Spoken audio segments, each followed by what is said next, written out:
Most main characters fail for the exact same reason, and the writer never sees it. I have published 12 books, read a lot of writing craft books, and I'm about to hand you the research backed framework that fixes main characters at the root, not the symptoms. Here's how. Before we get into the framework, let me ask you something. Think about the last character you wrote. Could you tell me right now the one specific thing they want more than anything? Not a feeling, not happiness, not belonging, a concrete, measurable goal where the reader can say yes or no. Did they get it? If you can't answer that in one sentence, your character has no engine. And a character without an engine is a car with no gas sitting in a driveway looking pretty. Let me show you why. The single most common failure in character development, according to every craft resource I've studied and my own years of writing, is this. The character has no clear objective. A character objective is something they are actively seeking to achieve right now. Not a state of being, not a mood, a concrete goal that creates what we call a story question in the reader's mind. Will they succeed? Will they fail? That question is what keeps pages turning. Here's the test. I call it the payoff test. Can your reader definitively say whether your character succeeded or failed by the last page? If the answer is no, your objective is too vague. Wants to belong fails the test.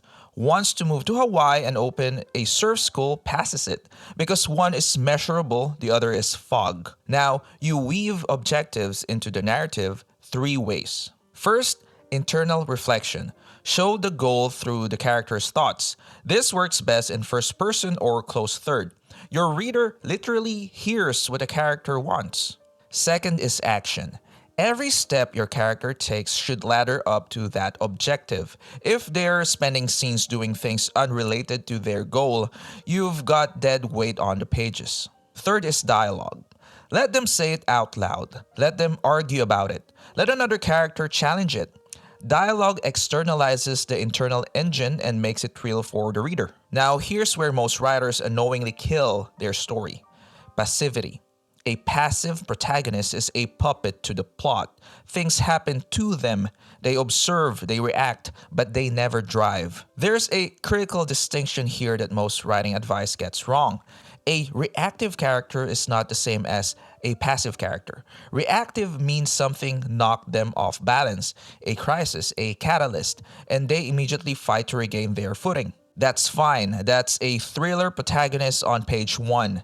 But passive means they have no goal, make no effort, and sit on the sideline watching others take action. If your character is passive, the fix is surgical. Force them to make choices, even wrong choices, even terrible choices. A character who chooses badly is infinitely more compelling than a character who chooses nothing, because choice reveals who someone is, and that's what readers came for. Alright, so now your character has a goal and they're making decisions. Good. But here's the part that separates great novelists from everyone else that just, writes. The goal is the surface. What's underneath it? The wound, the lie, the thing that they can't see about themselves. That's where the real story lives, and that's what we're building next.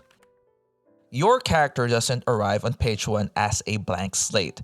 They arrive as a product of everything that happened before your story even began. That's their backstory. But here's the thing. Backstory is an iceberg. You need to know the entire history. The reader only sees the tip, the part that directly informs why your character makes the decisions they make right now. And most powerful element of that iceberg is what cognitive storytelling models call the misbelief. Some people call it the lie the character believes. Same concept. Here's how it works. Something happened in your character's past, a specific event, a betrayal, a loss, a moment of powerlessness. This is called the ghost. That event taught them a lesson about the world, but the lesson is wrong. It's a faulty conclusion, a misbelief, and that misbelief now protects them from their deepest fear, but it simultaneously prevents them from becoming who they actually need to be. This is what I call the internal architecture, identified as the ghost story beneath every narrative. Every story has basically two layers. The surface plot, or the highs, the romance, the murder mystery, and the ghost story underneath. The unspoken thematic undercurrent about what the character truly needs to confront about themselves. Lisa Cron calls this the third rail.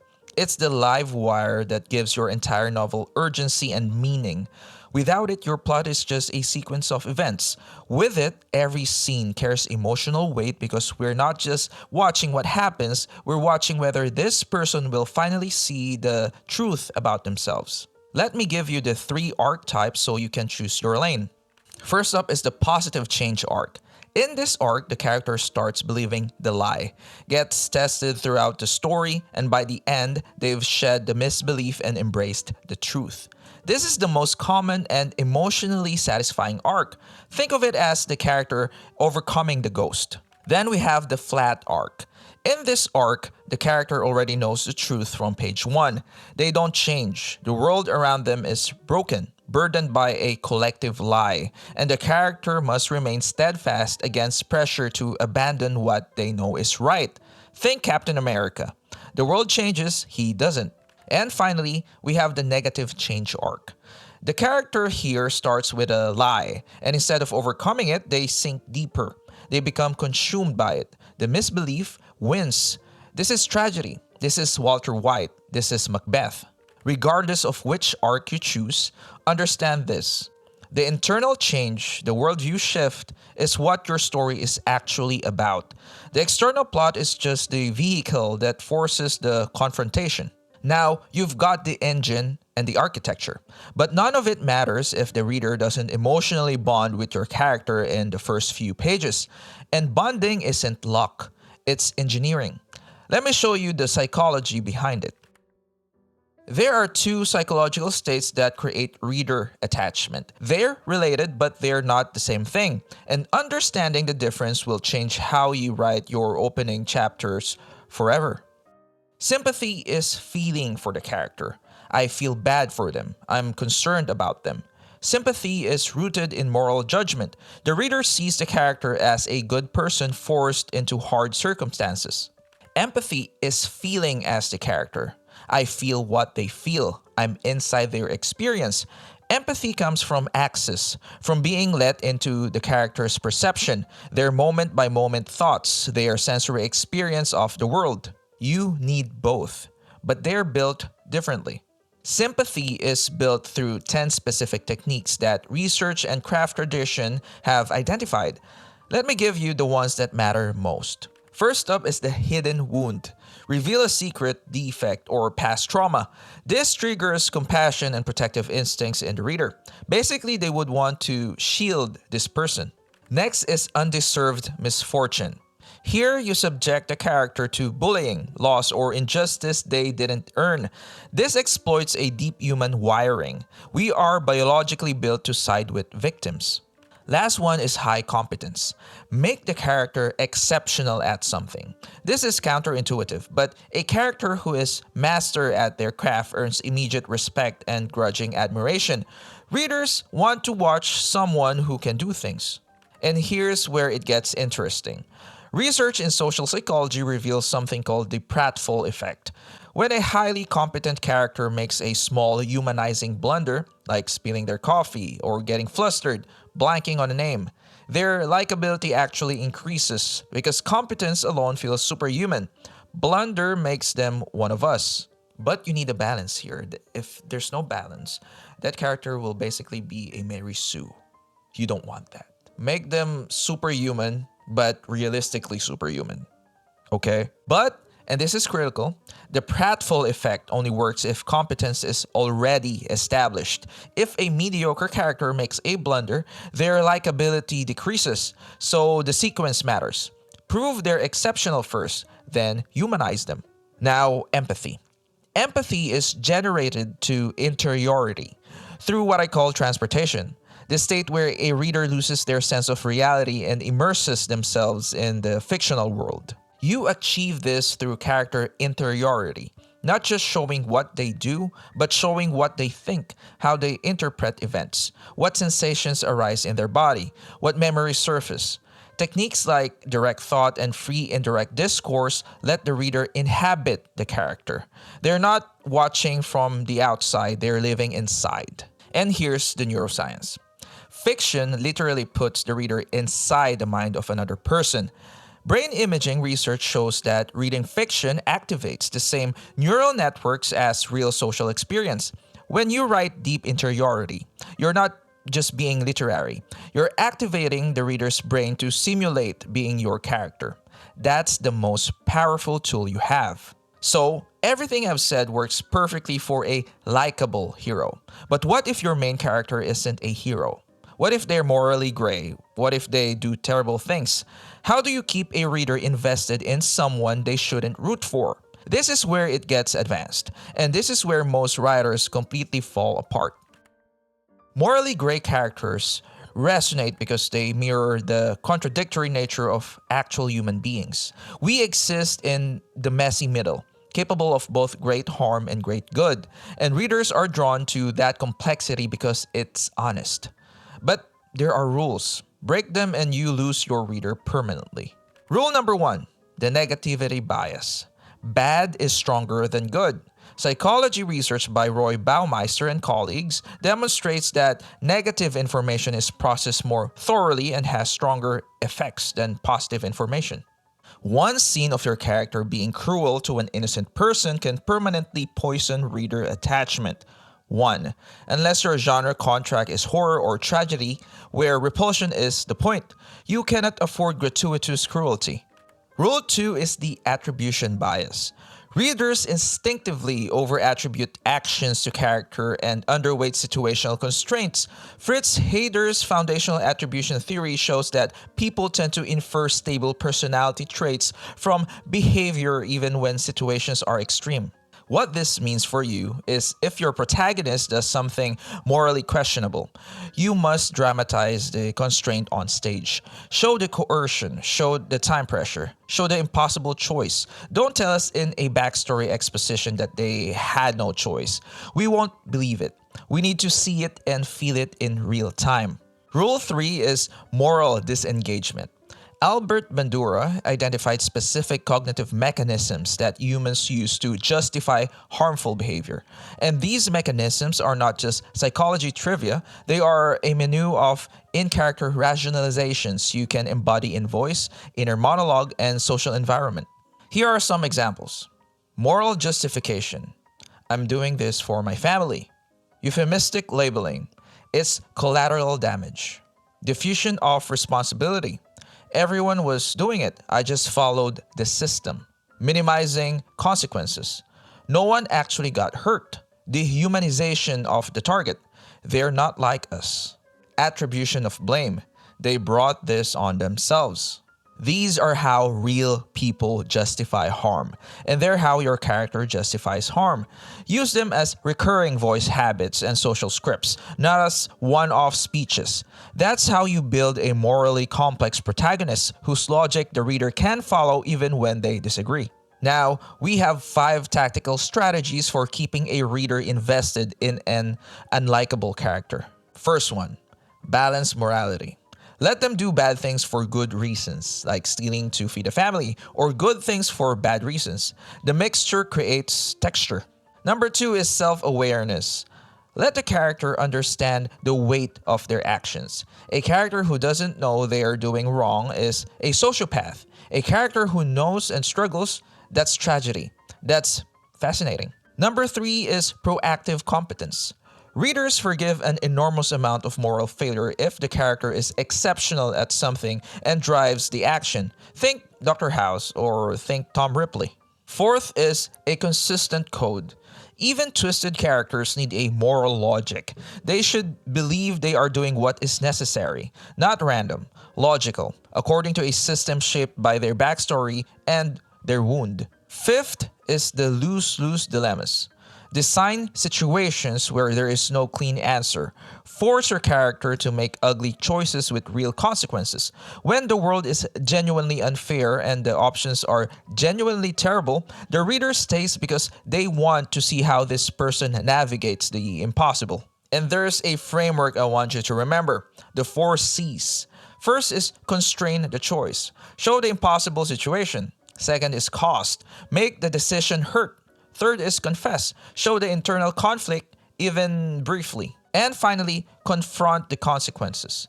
Never erase the fallout. When consequences disappear, readers infer that to you, the author, are endorsing the behavior, and they leave. Now, let me hand to you the structural blueprint that ties all of this together.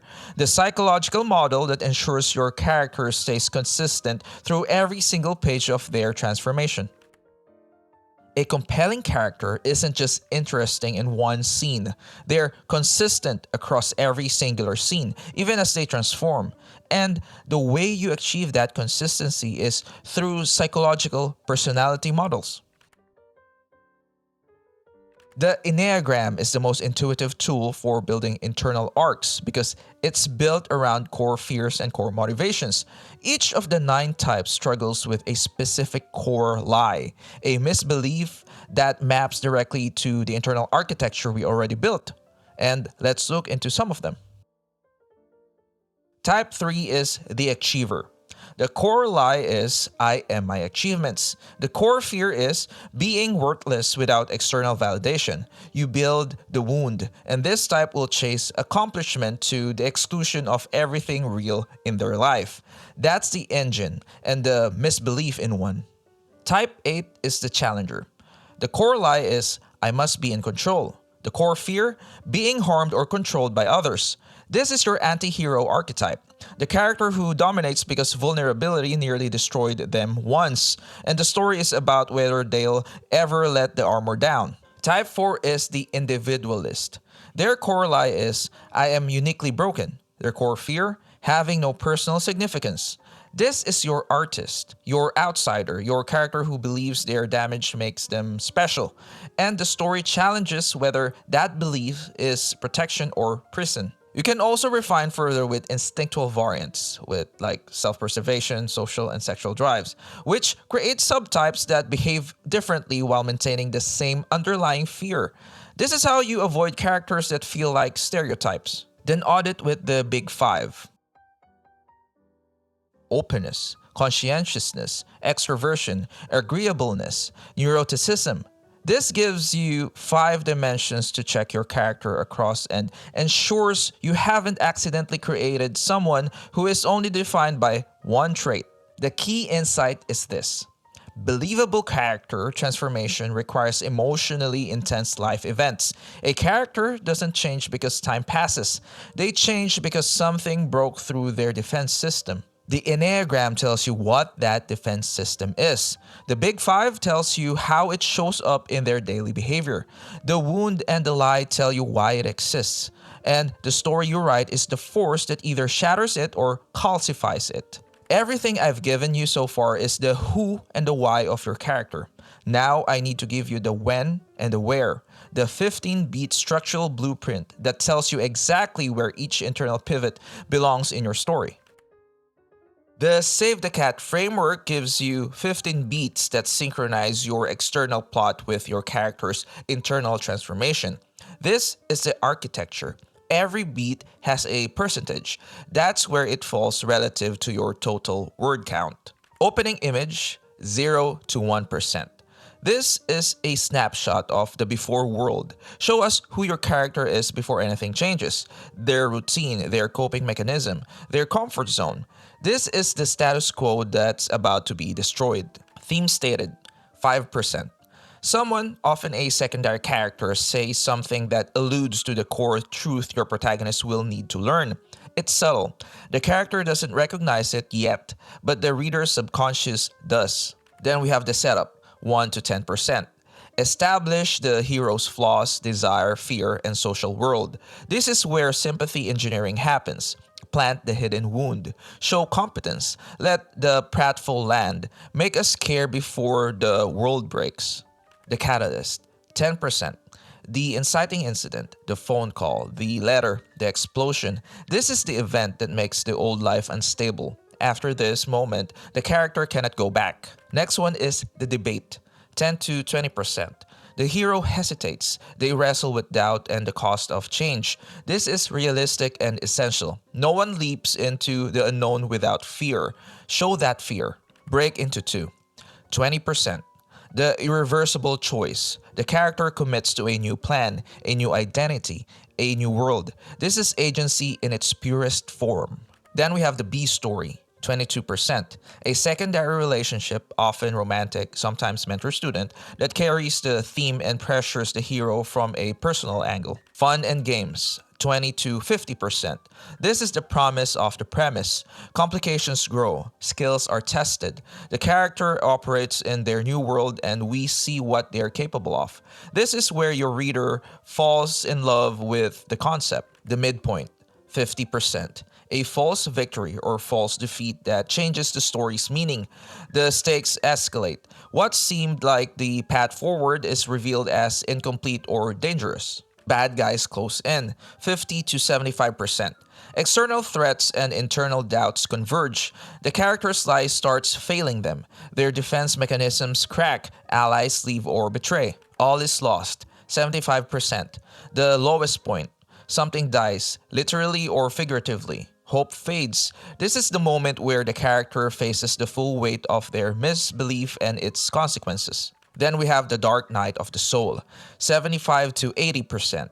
This is the internal reckoning. The character sits in the wreckage and admits, consciously or unconsciously, what must change in order to move forward. The precise point where external action creates internal character change. Break into three. 80%. Synthesis.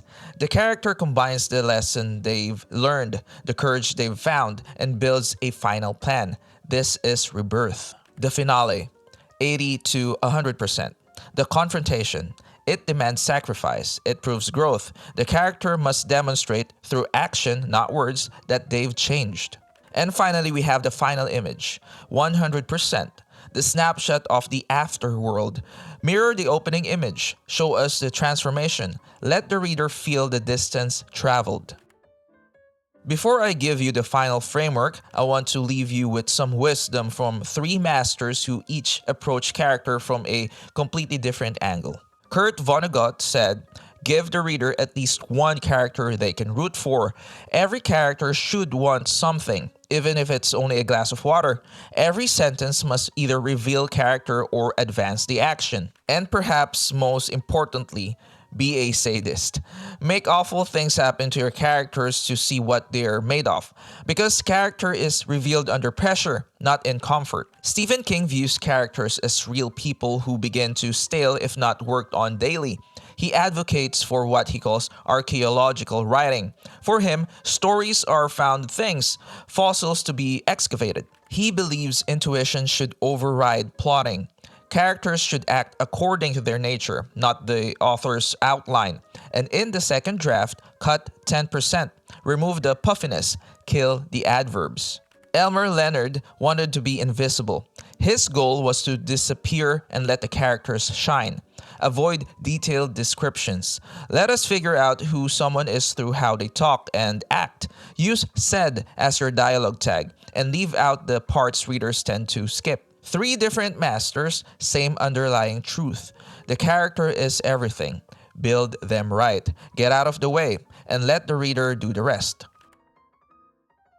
Everything I've taught you today, the engine, the architecture, the psychology, the moral complexity, the consistency models, the 15 beats, all of it converges into one principle. I call it the triangle of resonance. Powerful fiction requires perfect balance between three forces. The first one is character truth, the psychological authenticity of who this person is, their wound, their lie, their sacred flaw. Second one is plot momentum, the compelling events that pressure, test, and transform them, their objective, their agency, their impossible choices. And finally, we have the thematic gravity, the meaningful undercurrent beneath the surface, the ghost story, the question the novel is really asking about what it means to be human. When all three are in balance, your reader doesn't just finish your book, they carry your character with them. Because you didn't just tell a story, you gave them a mirror. And that's what a main character is. Not a name on a page, not a collection of traits, a mirror that shows the reader something true about themselves that they couldn't see any other way. If this changed how you think about your characters, hit subscribe. I'm building an entire library of frameworks or videos like this. And by that, I'll see you in the next one.